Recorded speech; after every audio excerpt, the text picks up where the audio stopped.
Muito bom dia a todos, sejam bem-vindos. Essa é a nossa 21ª edição do Meetup do Trinopolo e hoje nós vamos falar sobre um tema bastante relevante para nosso setor, que é DevOps e automação de infraestrutura. A gente convidou o Bruno, ele é coordenador de infraestrutura de TI e Telecomunicações da Federação das Indústrias do Rio de Janeiro, a Firjan. Tem uma experiência bastante ampla já nessa área, tem graduação também em redes de computadores, é pós-graduação em segurança da informação, já faz 10 anos que atua nessa posição de infraestrutura e principalmente com uma experiência quando se fala em práticas de DevOps. Então, seja bem-vindo, Bruno. Obrigado pela sua disponibilidade em conversar conosco nessa manhã.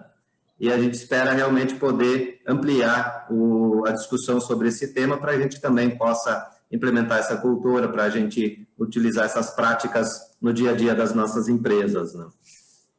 Eu quero também agradecer inicialmente aos nossos patrocinadores, a Introduce, que sempre está conosco nos eventos dos Meetups, nos patrocinando, fazendo que os eventos possam estar acontecendo no dia a dia, como a Village, que também está conosco patrocinando, que atua na área de registro de software, de marcas e patentes, né? Então, muito obrigado aos nossos patrocinadores e também reforço o nosso agradecimento à HDN Digital e ao Cicred, que são nossos patrocinadores de gestão. Então, muito obrigado pelo apoio constante nas nossas atividades. Também quero aqui deixar um abraço do nosso presidente, Juremir Milani, que por compromissos da empresa não pôde estar conosco nessa manhã, mas pediu que eu retransmitisse um abraço e também um desejo de um ótimo evento. Eu já passo de imediato, então, a palavra para o nosso mediador, o Charlie Macedo, CEO da Eni, e sempre vai estar fazendo para a gente esse meio de campo nessa interlocução com o nosso convidado, trazendo um pouco mais sobre esse tema DevOps, né, introduzindo o tema, e na sequência vai passar para o Bruno para fazer a sua fala. Então, muito obrigado novamente, Bruno. Bom dia a todos. Charlie, agora é contigo. Obrigado, Edson. Bom dia, pessoal. Bom ver vocês aí. Olha só, DevOps, assim como a gente pode falar métodos ágeis ou Lean Startup, não é uma questão só de práticas, né? É como se alguém que veio de fora do planeta olha um homem andando armado na rua e pergunta o que é que aquele homem está armado e alguém responde, isso é para manter a lei e a ordem. E aí o cara vai para outro planeta, ele compra uma arma e acha que ele está mantendo a lei e a ordem só de andar armado na rua. E não é bem assim a coisa, não é só ter uma prática, não é só ter uma questão relacionada a DevOps para a gente ter DevOps. A gente tem que ter que é uma série de práticas, é uma questão cultural, é uma questão que envolve alguns conceitos, tem essa questão também da gente estar focado no cliente, como todos os métodos ágeis, a gente sempre tem que ter em mente de que o cliente está no centro, então não adianta eu implementar uma ferramenta de deploy automatizada se eu não estiver preocupado que realmente isso vai chegar rápido no cliente, que o desenvolvedor que está trabalhando está preocupado em atender rápido o cliente. Então, é importante a gente sempre fazer essa reflexão que não é algo isolado, não é só a gente ter uma ferramenta de deploy automatizado, não é só a equipe, e não começa só quando vai entregar, tem que ter uma mentalidade, um alinhamento, para a gente conseguir entregar para o nosso cliente mais rápido, né, que é o que a gente vive falando no capítulo da HDI, né, que a gente precisa ter o cliente no centro, a gente precisa arrumar formas desse cliente perceber mais valor no que a gente faz, né, e DevOps vem em relação a isso para a gente conseguir aumentar essa percepção de valor, a gente conseguir realmente estar mais do nosso cliente. E para isso, a gente convidou o Bruno, né, Bruno? Obrigado por aceitar o convite, velho. Tá? A gente conversou um pouquinho sobre o tema essa semana. E a gente tem todo mundo aqui tem a ganhar hoje com a apresentação. Já passo a tua palavra, Bruno, já te apresenta, já assume, é todo teu aí o Meetup. Bom dia, Charlie. Bom dia, Edson. Primeiramente, queria agradecer vocês pelo convite, né? Muito importante estar aqui, muito importante falar sobre o tema DevOps. A gente hoje, como profissional de TI, né, seja de qual área for, se você é tester, se você é desenvolvedor, se você é um profissional de infraestrutura, a gente tem que, a cada dia, estar se atualizando, estar se renovando, né, estar com as metodologias e práticas que mais nos dão resultado, nos dão entregas hoje disponíveis aí para a gente poder atuar. E DevOps hoje, depois aí da passagem, né, da onda de nuvem que a gente teve nos anos anteriores, que já está muito consolidada, DevOps hoje, a gente tem muitas empresas já adotadas, mas a gente ainda tem muitas empresas no meio do caminho, muitas empresas que precisam começar essa transição. É um tema bastante interessante de falar, da gente poder conversar. Deixa eu compartilhar aqui minha tela com vocês, para a gente começar a falar.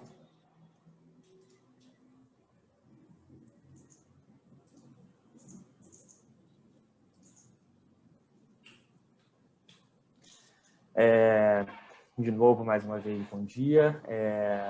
Eu sou Bruno Brito, né, coordenador de infraestrutura de TI da Firjan. A Firjan, para quem conhece, né, ou para quem não conhece, na verdade, é a Federação das Indústrias do Rio de Janeiro, um órgão ligado à CNI. Aqui no Rio de Janeiro, a gente atua muito forte com o SESI e com o Senai, então, talvez sejam os nomes mais conhecidos para você. Aí no Sul você tem Fiergs, Fiesc, que são as federações das indústrias dos seus estados. Uma instituição com mais de 5 mil colaboradores, com mais de 60 filiais. É um desafio grande você entregar TI para um ambiente como esse, entregar infraestrutura de TI em um ambiente como esse, são diversos servidores, uma rede IP gigantesca com diversos switches, você tem firewalls, servidores, e você entregar aplicação para essa demanda toda é bastante complicado. A gente tem clientes de educação, de saúde, a gente é uma vertical de várias verticais, né, na verdade, e aí é um desafio muito grande você conseguir entregar cada vez mais, e o DevOps veio para ajudar a gente lá de uma forma muito boa a conseguir fazer essas entregas de software mais continuamente, com mais qualidade, com mais velocidade, com tempo de resposta adequado ao que se espera da gente. Começando aqui falando do que é DevOps em si,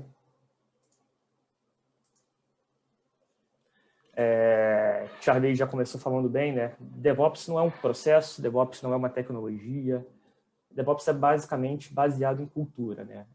O exemplo muito bom, Charlie, eu não tinha ouvido ainda, mas faz total sentido. Não adianta você tentar pegar uma tecnologia, pegar uma ferramenta que está rodando como DevOps, intitulada de DevOps em algum lugar, tentar fazer para sua empresa, tentar fazer rodar, não é isso.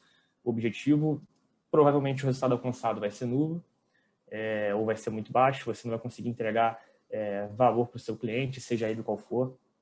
Sei que a gente tem várias verticais aqui, várias áreas de negócio diferentes. DevOps basicamente prega uma cultura que você, com ferramentas, processos, pessoas, você consegue entregar um resultado adequado. Tem essa origem, como a gente fala, né? Antes de falar da origem, na verdade.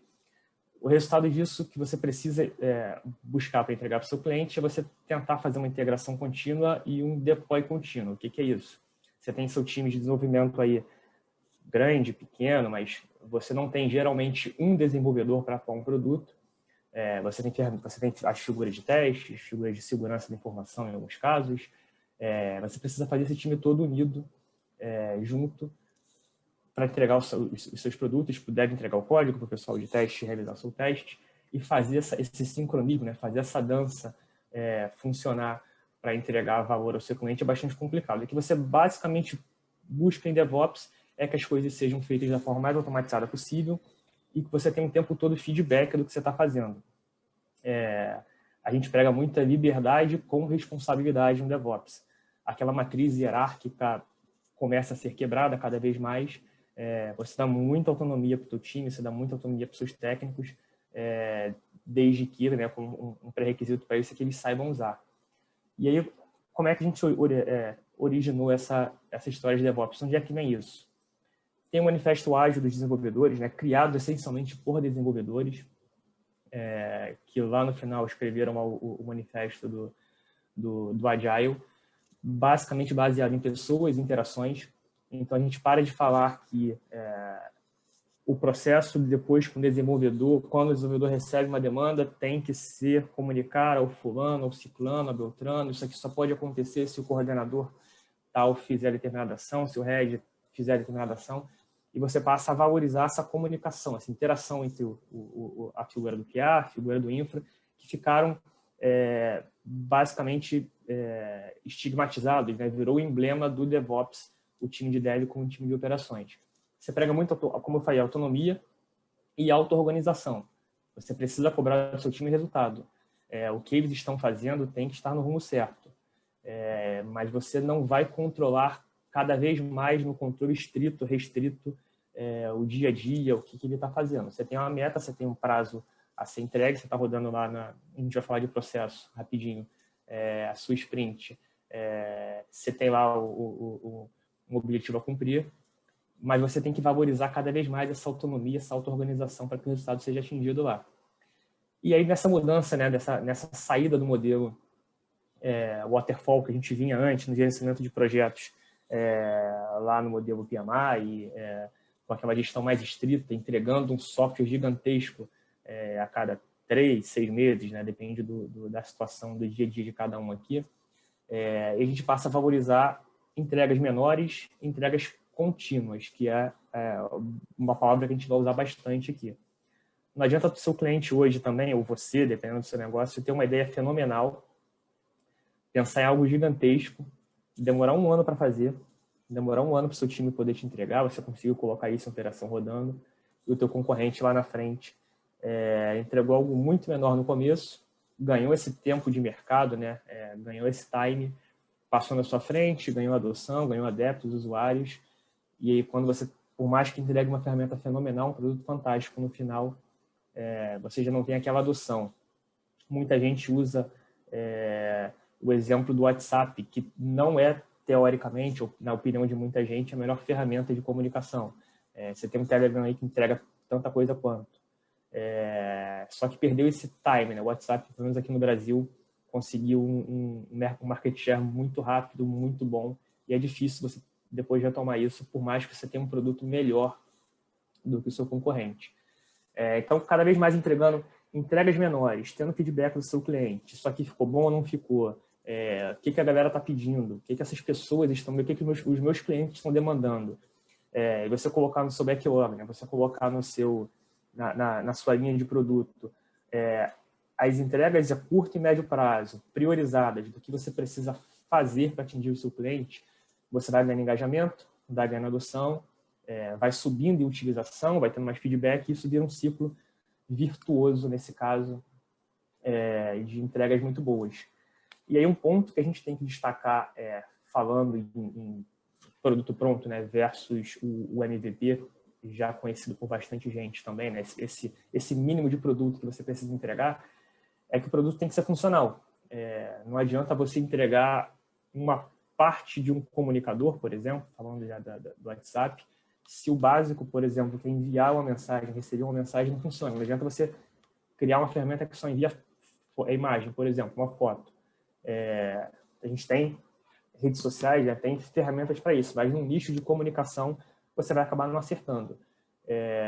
Tem vários exemplos de você entregar o básico com skate e ir melhorando com patinete, até você conseguir, por exemplo, entregar um carro completo.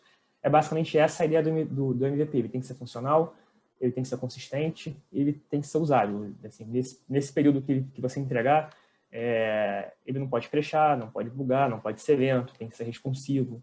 Você tem uma série de requisitos para atender. Mas a ideia não é abraçar o mundo. É você, a cada sprint, a cada ciclo de entregas, rodando aí aquele famoso infinito do DevOps. Você entrega, recebe feedback do seu cliente, entrega mais um pouquinho, recebe feedback, entrega mais um pouquinho. E aí esse é o ciclo virtuoso do MVP, né, que o Agile prega. E aí, voltando lá de novo para DevOps, a gente tem o Scrum como framework, né, como metodologia mais famosa, né, que mais se destacou, baseada no Manifesto Ágil.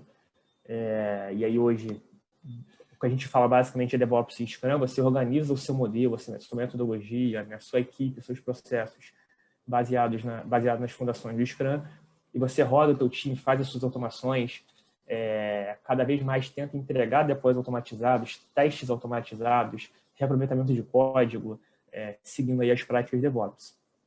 A gente tem todo esse roteiro, né, as equipes, né, divididas em squads, você tem aí chapters, você tem tribos, que são essas divisões de equipe, né, no Scrum, né, para trabalhar com DevOps, tem as figuras do PO, do Scrum Master, dos desenvolvedores, dos admins, essa galera toda que você tem aí. O que a gente sempre acaba esquecendo?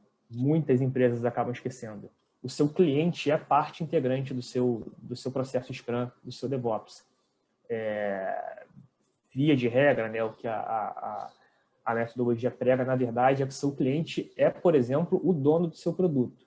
Assim, a gente sabe que, na realidade, muitas das vezes, para quem está falando de grandes corporações, por exemplo, ou de grandes áreas de TI de grandes corporações, você muitas vezes tem, por exemplo, a figura do PO como um especialista de negócio que era da TI, que é da TI e acaba atendendo o negócio lá. Mas o ideal é que cada vez mais você consiga trazer o seu cliente para dentro do seu time, para dentro do seu squad, para que ele possa gerenciar o backlog do produto, para que ele possa priorizar as próximas entregas, as próximas sprints, na verdade, para que se entrar uma demanda nova, ele consiga tirar outra, sabendo da capacidade da sua equipe, para que ele saiba que ele não pode pedir 500 entregas de uma vez, porque o seu time tem um limite, né? A gente está falando de HH, de pessoas, né, que, voltando lá no fundamento lá do manifesto, a gente está falando de pessoas que têm uma vida social, que deveriam ter uma vida social, que não estão presas, acorrentadas, amarradas ao trabalho e esse dia a dia. E assim, por que a gente trabalha com DevOps? Por que a gente busca o Scrum? Qual o objetivo disso tudo? É ser mais feliz?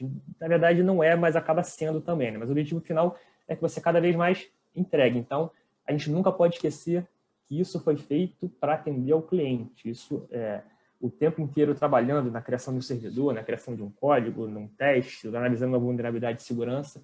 Você nunca pode esquecer que você está ali, não é para fazer o estado da arte, não é porque você tem uma tecnologia muito boa, que você gosta de trabalhar com aquilo, não é para viver no mundo dos sonhos, né? Você está aí porque tem um cliente pagando por um produto e aí se gera toda essa corrente, todo esse ciclo de trabalho para você conseguir atingir, colocando como meta, né? Esse é o objetivo, atender o meu cliente, entregar para o meu cliente.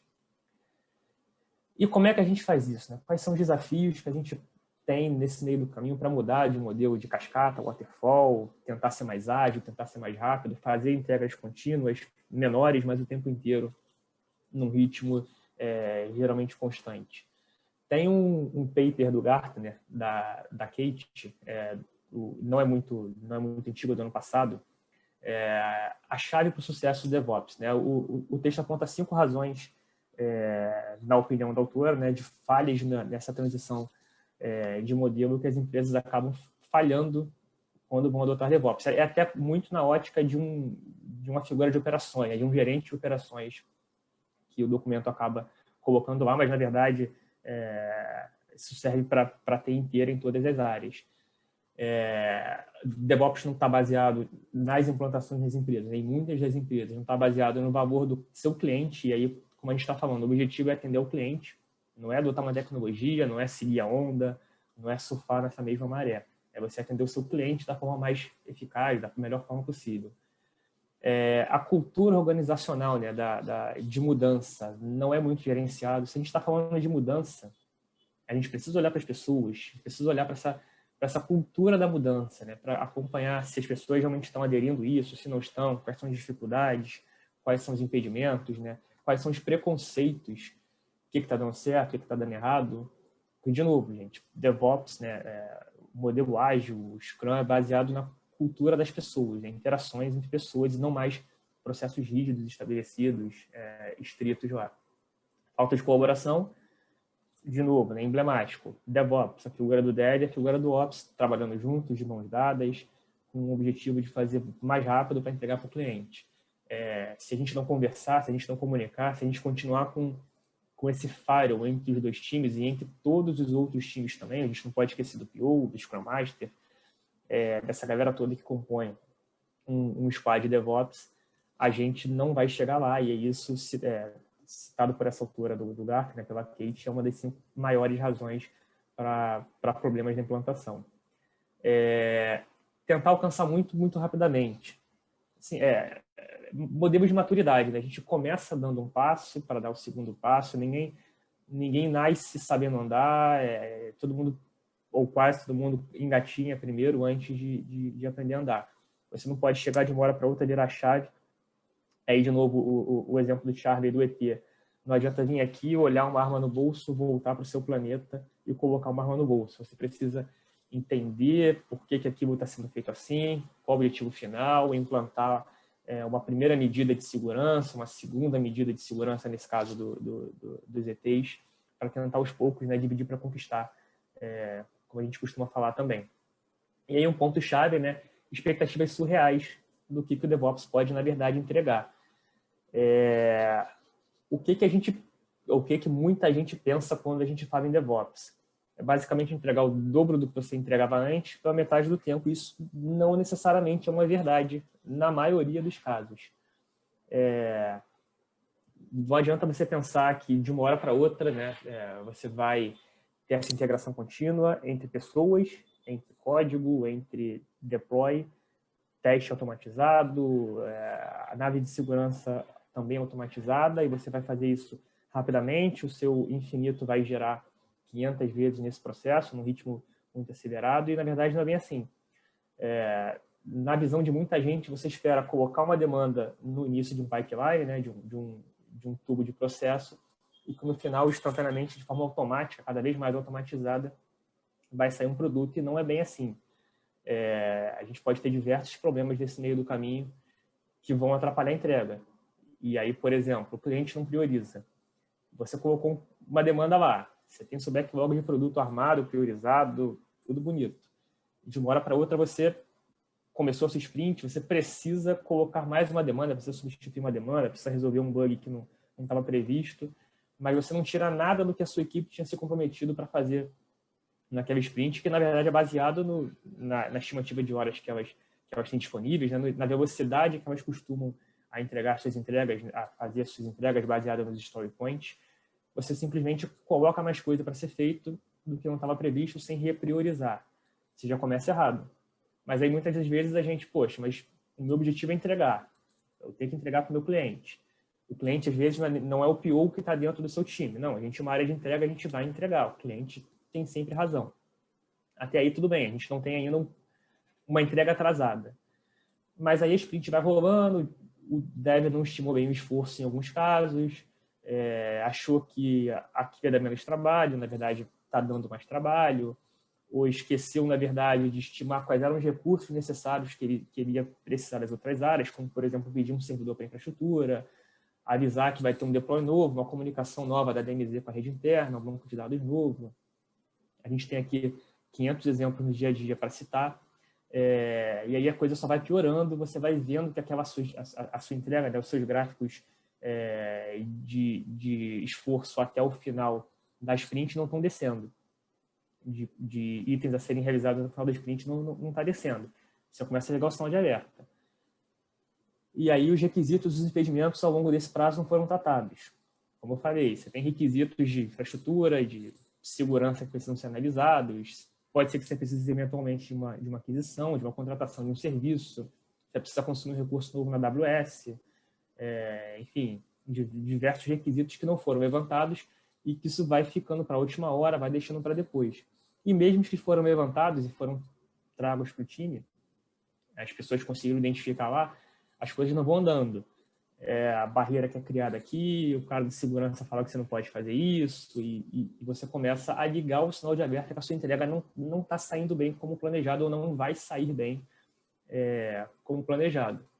Aí chega lá na frente, né, o dev acaba o código dele, né, fez os testes enquanto análise pessoal, passou para o time de teste, para o time de QA, e os testes não são automatizados. Então, a gente tem uma carga gigantesca de teste para estar fazendo na mão, para estar olhando se o botão funciona, se não funciona, se volta com erro, se tem um campo que a máscara não está aplicado.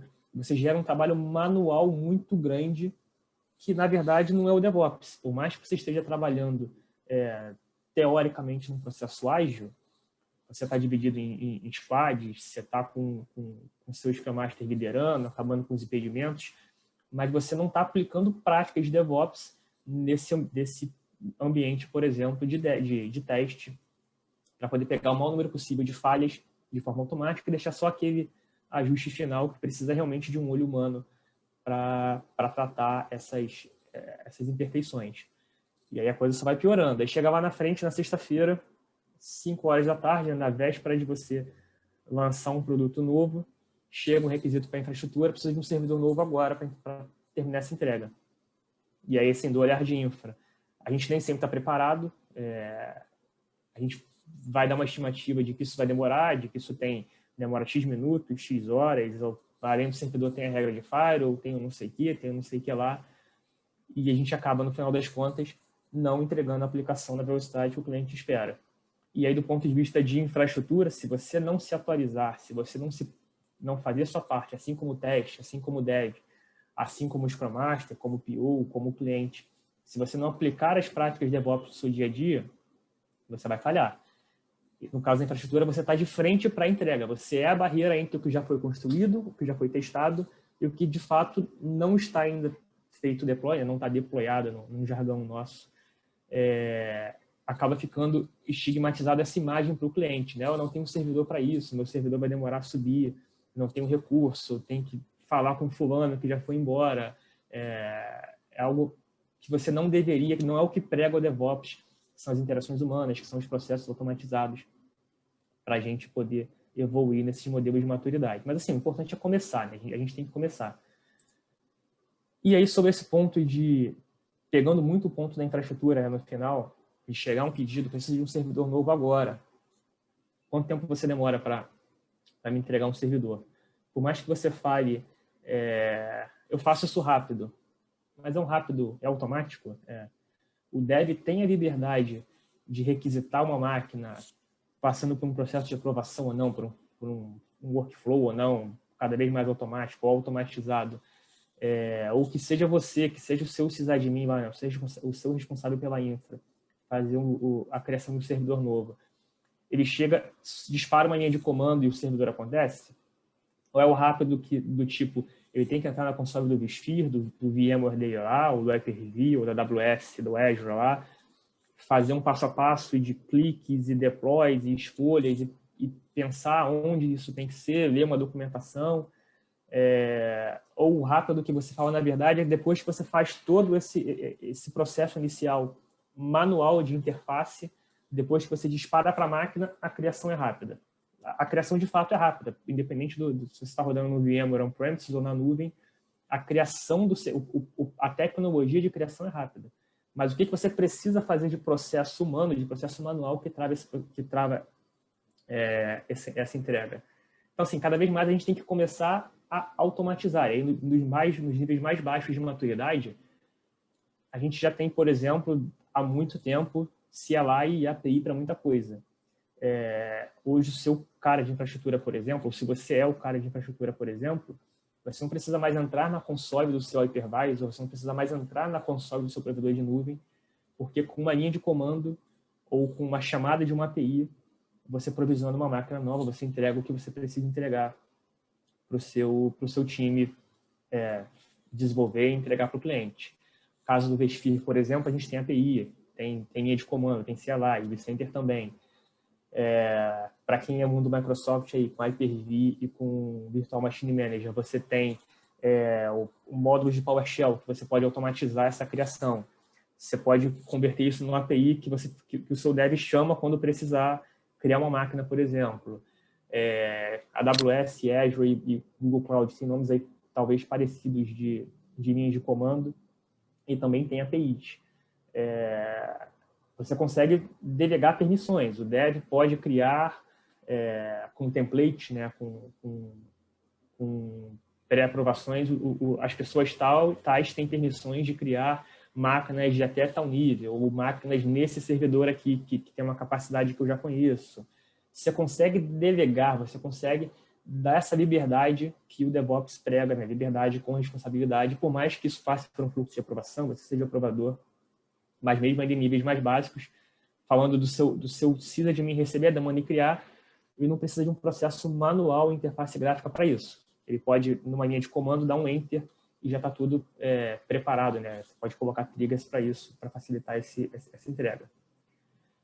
E aí, independente de como você fez essa entrega de servidor, você instalou, minimamente configurou as dependências, como é que o que o dev criou, né? O que ele construiu, o que ele buildou, como é que isso entra no ambiente de dev, teste, produção? Como é que vai esse pacote para lá? Em alguns lugares, em muitas empresas ainda, na verdade, na maioria delas, você ainda tem aplicações, por exemplo, que a subida para determinado ambiente é uma abertura de chamado que vai o artefato anexado. Vai um zip lá, que o dev criou e buildou, anexou no chamado, o cara de infra pega, descompacta, sobe manualmente no servidor. Ou são envio de e-mail, você baixa do seu provedor de software, encaminha para o teu cara de infra, coloca isso lá, ó, pega o artefato que está nesse link disponível aqui. Não é o melhor processo para a gente, e se precisar fazer rollback, é algo muito complicado e é algo que demora tempo.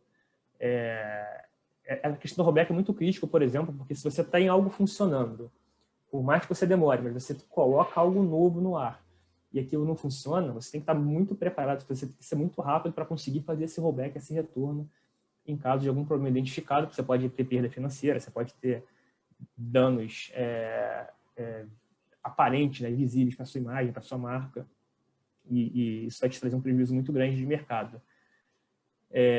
Sim, ferramentas de deployment contínuo, né, de delivery contínuo. Você tem o Jenkins, que acabou sendo mais famoso, né, que é o que entrega bastante coisa também. Você tem o Azure DevOps também, que é até free para organizações de até 5 usuários. Você tem GitHub Actions agora chegando também. Basicamente, você instala uma dependência em cada um dos seus servidores, você monta literalmente um pipeline, né, de release, e de acordo com os templates que você disser, que o PO tem que aprovar para sair de homologação, o meu sysadmin tem que aprovar para entrar em produção, o dev tem que aprovar quando o ambiente de dev está testado, que QA aprova quando o ambiente de QA está testado. Você consegue automatizar esse script, né, esse fluxo de deploys, e aí algo vai saindo do ambiente de dev por toda a sua esteira de aplicação até chegar na sua produção, até chegar no seu ambiente de pós-produção, e o rollback disso é muito mais fácil, é muito mais automatizado. Você tira basicamente o erro humano dessa situação. Esqueci de registrar uma DLL, né? A gente não faz mais isso hoje. Esqueci de copiar o artefato aqui, de instalar a dependência tal. Você cada vez mais coloca um processo que toda vez que rodar vai ser feito aquele scriptzinho, aquele passo a passo. E realmente, assim, em nível de maturidade, não é algo complicado. Você consegue fazer isso muito facilmente. Tenho certeza que o teu time de infra, ou você sendo de infra, com algumas horas de leitura, para quem já não tem isso no ambiente, consegue facilmente colocar. O cara de infra vai fazer isso sozinho? Não. A gente precisa de um movimento em volta, a gente precisa de toda a interação desse time, que todo mundo entenda o que está acontecendo. A gente precisa, por exemplo, do dev, né, dos códigos-fontes no repositório central, num Git lá qualquer, versionando, master, que agora não é mais master, né, main, você precisa de branches, enfim, você precisa que uma adequação seja feita, mas do ponto de vista de automação de infraestrutura, isso realmente não é algo complicado, você consegue com alguma simplicidade, alguma facilidade entregar isso para a sua área de TI.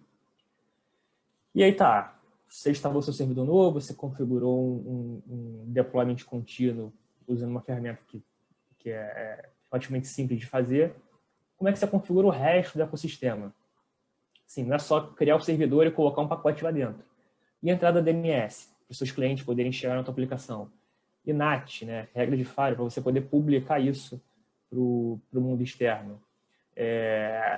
E aí, cada vez mais indo numa infraestrutura raiz, né, aumentando o seu nível de de interação com as coisas. Você tem aí o Ansible, famosíssimo, o Terraform também, que está sendo bastante utilizado agora, com vários e vários pacotes prontos, e até nos exemplos acima de como criar uma máquina virtual, como publicar uma regra no Firewall Palo Alto, como publicar uma regra no Firewall Cisco, como criar uma entrada DNS no bind lá do Linux, como criar uma entrada DNS na Azure, na AWS, num DNS Microsoft, um Windows Server.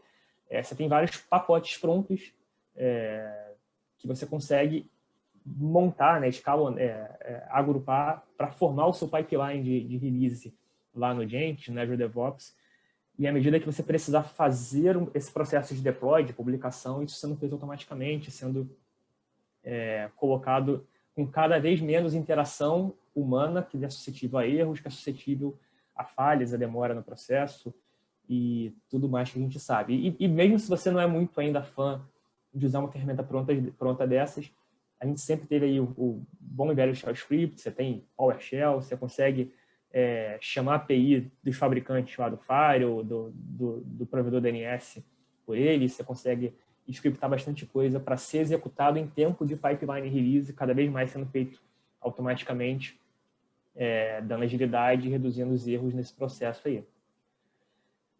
Isso, no final das contas, você está com tudo pronto, você entregou sua aplicação, ela está rodando, mas aí o servidor, aí eu acabei riscando de propósito, assim, se a sua aplicação não aguentar. Cada vez mais a gente tem que olhar isso, não é só o servidor, né? Está consumindo muita CPU, está consumindo muita memória, o servidor não está aguentando, preciso colocar outro. A sua aplicação está preparada para dar sinais disso? O que eu estou falando? Claro que a gente tem lá medidores claros, né, muito fáceis de serem observados, mesmo com a SNMP, com tecnologias muito mais antigas também, que já estão aí há muito mais tempo para a gente, para monitorar CPU, memória, acesso a disco, o tempo de resposta de um ping, por exemplo. Mas a tua aplicação ela está instrumentada para dar um sinal de, por exemplo, a minha consulta ao banco, a operação de consulta ao banco está demorando tantos milissegundos, isso não é normal. O meu acesso a uma API externa está demorando muito mais tempo do que ela deveria, enfim, do baseline que a gente tem dela.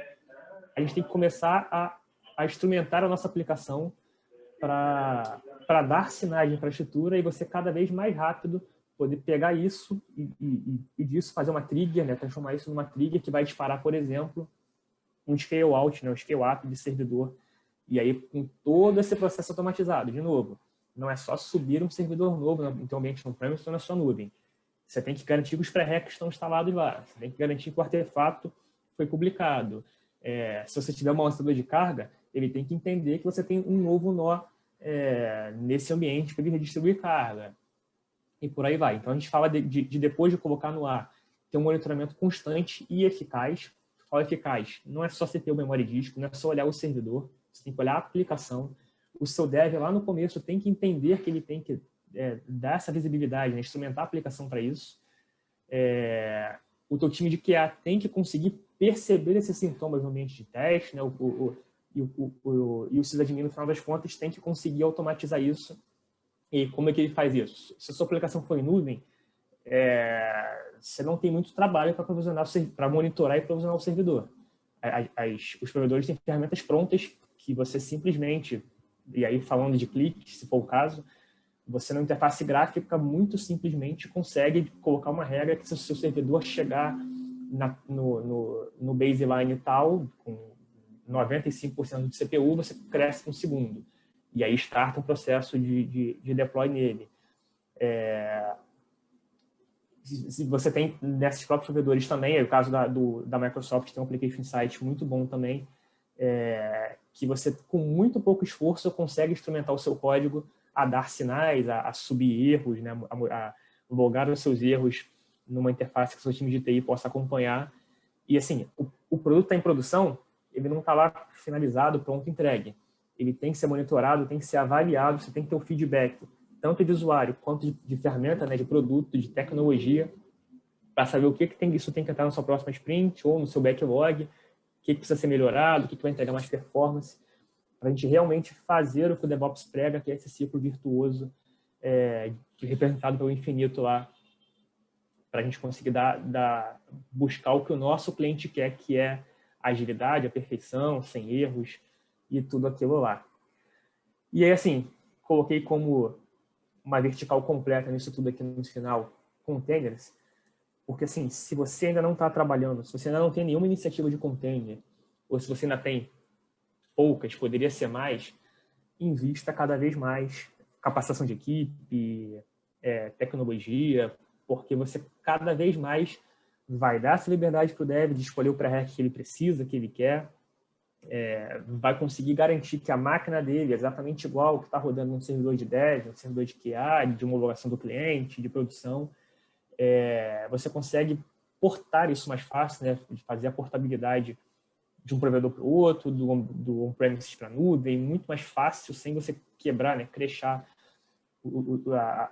a sua nuvem de componentes da aplicação. Sim, tem diversos benefícios que a gente poderia conversar por muito tempo aqui, sem falar de consumo de recursos que é menor, enfim, você tem várias e várias vantagens e cada vez mais investir no container. Mas aí, tipo assim, Bruno, é para tudo. Eu tenho um RP legado, ou por mais que seja novo, enfim, uma aplicação corporativa grande, ela ainda não está pronta para eu rodar em container, por exemplo. Eu trabalho muito pouco com microserviço, que ajuda bastante a gente portar isso, por exemplo, para container. Não é para tudo, ou pelo menos não é para tudo hoje, mas você cada vez mais tem que investir, né? Se a gente for olhar em visão de futuro, a baleiazinha lá está vindo atropelando a gente e realmente é algo que a gente precisa olhar com carinho. E aí nisso, assim, começa com Docker normal, né?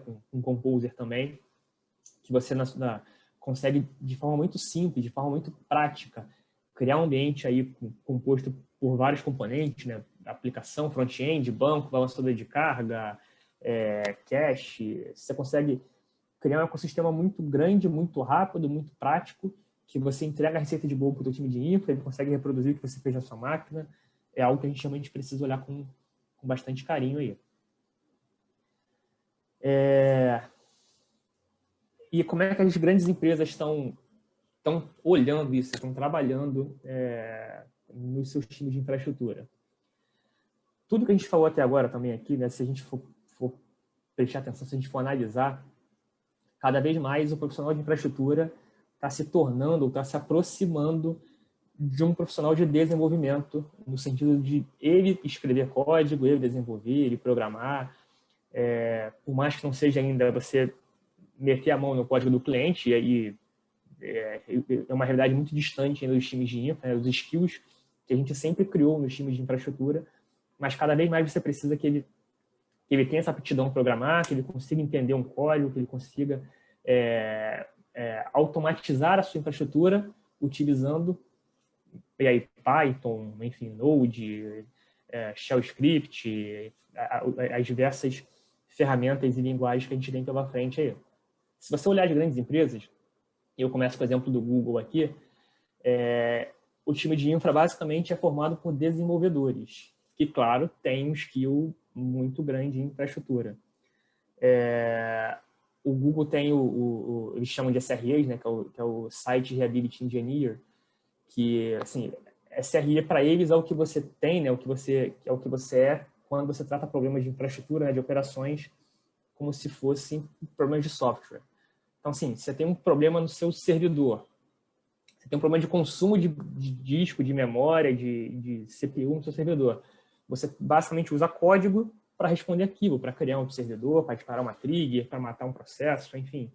Cada vez mais o seu time de infra tem que estar preparado para programar, tem que saber uma linguagem, tem que conseguir escrever e automatizar. Os exemplos aqui do Google, eles colocam como alvo a experiência do cliente. Então, assim, e aí, o que é a disponibilidade hoje para a gente poder alcançar, né, ajudar a alcançar essa experiência do cliente? Não é mais que o seu servidor fica lá disponível pingando 99% do tempo lá numa mensuração de disponibilidade mensal. Não adianta ele estar respondendo na rede, está vivo, mas o serviço que ele roda não está disponível. O app que ele está hospedando não está rodando. Que seja um servidor interno da empresa, de impressão, file share, se o serviço dele não está respondendo, se o seu cliente precisa consumir um serviço e aquilo não está acontecendo, você tem um problema aí. E cada vez mais a onda é utilizar software do ponto de vista do time de infraestrutura para você começar a responder os incidentes. E aí, nos exemplos de uma matéria que a Google cita, uma apresentação em Londres, isso tem na internet, tem no GitHub lá, muito legal, sobre como a Google trabalha com o modelo de SREs, você tem que começar a mudar as suas métricas. Com um produto web, por exemplo, é que 99% das solicitações, no exemplo de um GET HTTP, tem que trazer retorno de 200. Não adianta você faz a chamada, vai retorna, mas está com 400, está com 500, está com qualquer tipo de problema lá que você tenha na sua aplicação. É que 50% das solicitações levem menos de 100 milissegundos para serem respondidas. Você tem que começar a qualificar as suas métricas de infraestrutura cada vez mais para se aproximar da expectativa do teu cliente.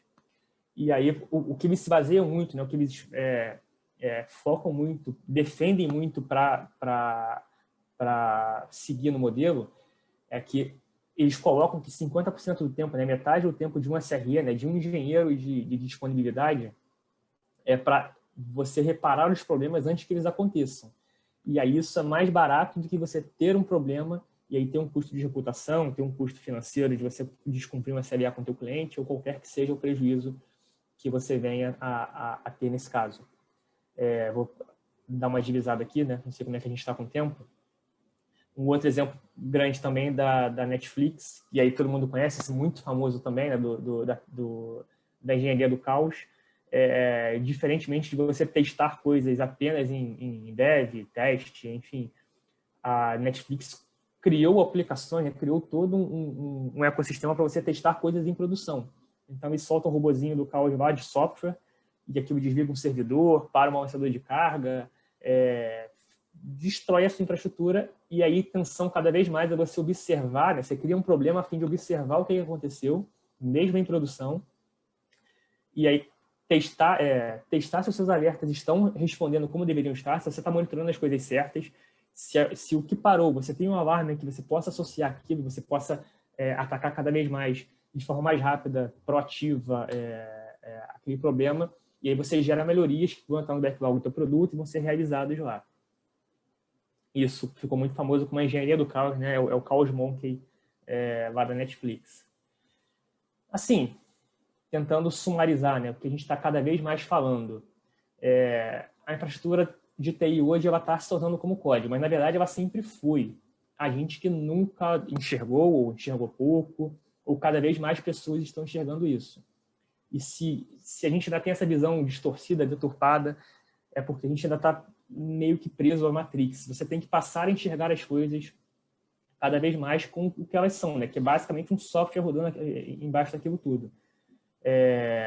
Até, por exemplo, se você for olhar pesquisa de mercado, né? Processo seletivo, LinkedIn hoje, vagas abertas, os skills que você procura para a infraestrutura hoje são muito diferentes do que você procurava aí há 2 ou 3 anos atrás. Né? Cada vez mais você está pedindo aí skills de desenvolvimento, você tem que saber mexer com Postman, né? Você tem que, o teu cara de infraestrutura tem que saber escrever Python, tem que mexer no GitLab, Azure DevOps, Jenkins, Docker e Kubernetes, Ansible, enfim.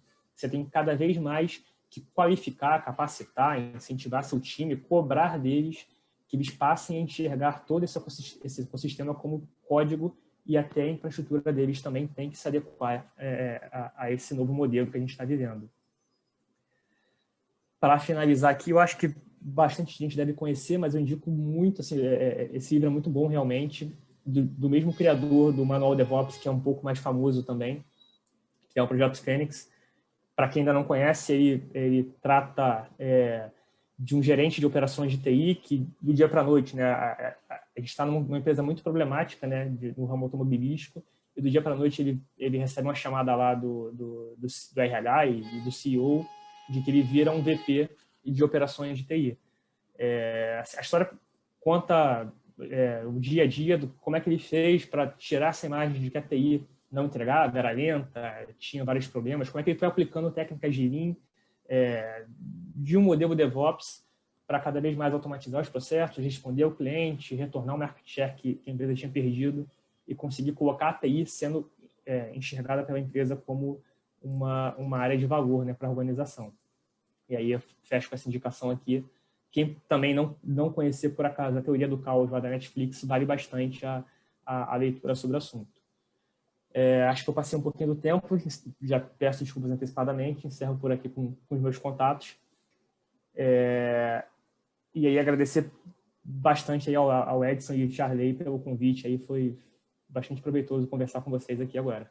A gente que agradece, Bruno. Bruno, só para... Tu falou assim de forma bem ampla.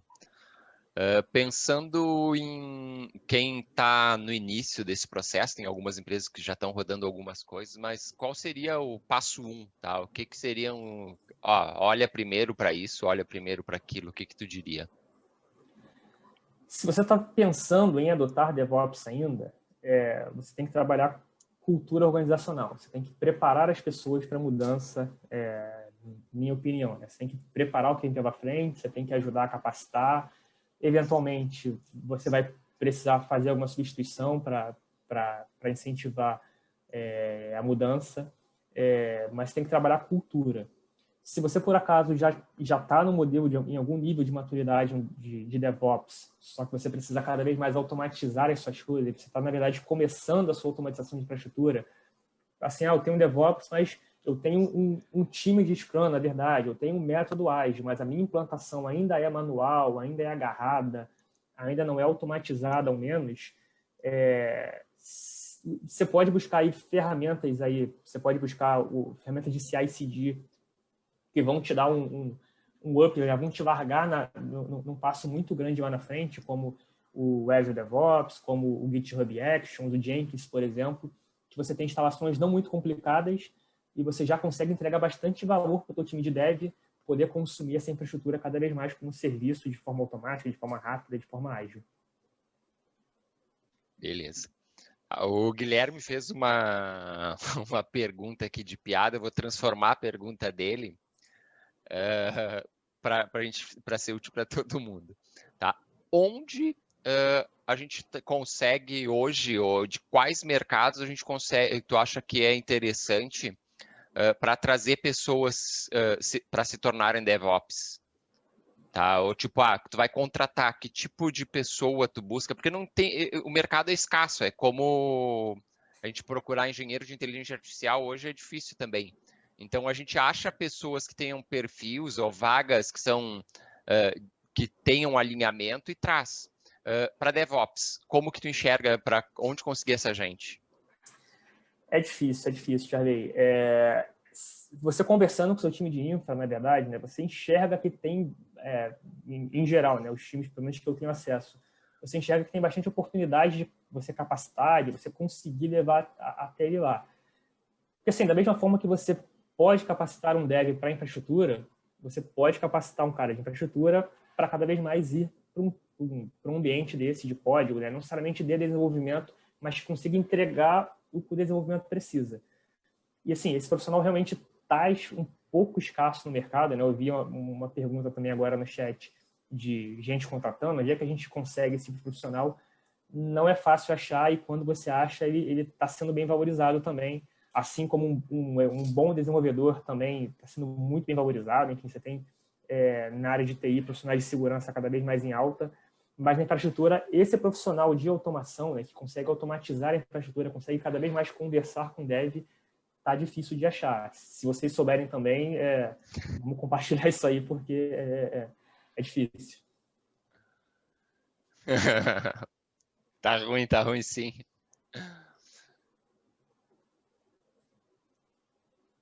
Bom, a gente tem 5 minutos no nosso tempo aí, pessoal.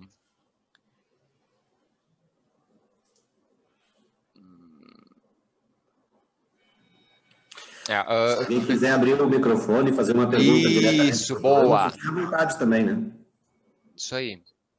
Enquanto vocês formulam também, eu vi ou alguma contribuição também, né, do como é que está trabalhando isso dentro das empresas, né? É interessante a gente compartilhar um pouco essas experiências aí também, né? Enquanto vocês penso também ver uma contribuição do Guilherme aqui no chat, também do Application Insight. Concordo plenamente, realmente muito bom. Você, com muito pouco esforço, consegue instrumentar sua aplicação para dar vários sinais legais para o time de dev, para o time de teste, para a infraestrutura, para saber que ponto da infraestrutura isso realmente está engargalando, né? Tá demorando a responder, como um banco de dados, como uma API, um servidor. E o esforço de você colocar o Application Insight no seu código, né? Seja ele um .NET Core, um Java, um JavaScript, um Node, é muito baixo. Então, assim, você consegue um resultado muito bom, muito amplo, com pouco esforço. É um bom ponto para você começar também do ponto de vista de código, né? De melhorar o seu código. Perfeito.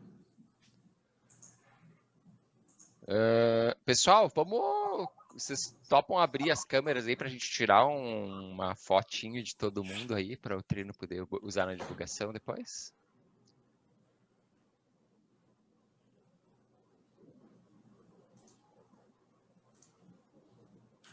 Vamos abrir. Hein, pessoal? Bruno, excelente. Alô? Estou sendo escutado? Sei.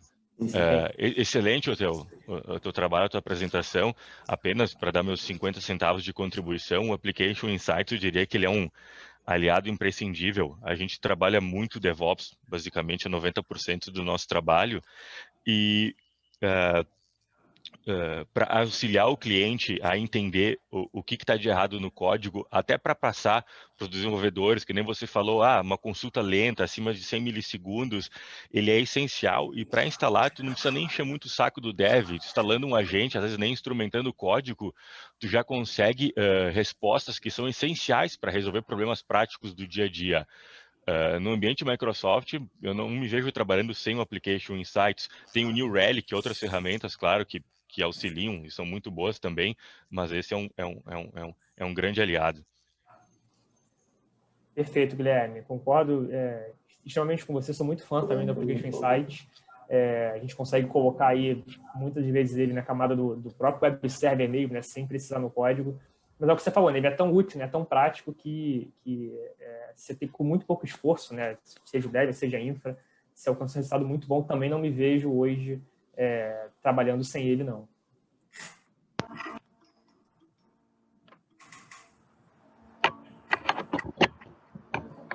Alei, tu estás com o teu... Podemos tirar a foto oficial, então?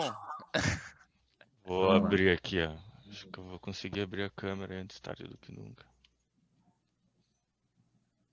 Aê! Foto oficial aí, então, galera. Valeu. Tranquilo, perfeito. Gente, que estão nos acompanhando pelo Facebook não aparece na foto. É uma pena, né? Mas tudo bem. É uma pena. Mas, Guilherme, Bruno, eu passo para ti a palavra de novo, cara, para te fazer o teu agradecimento final, aí depois já passo para o Edson, tá? Da minha parte, galera, muito obrigado por tudo, foi um prazer estar aqui com vocês. E aí, Bruno, tá contigo a palavra. Obrigado, Charley, pela oportunidade, também pela mediação, Edson pelo convite.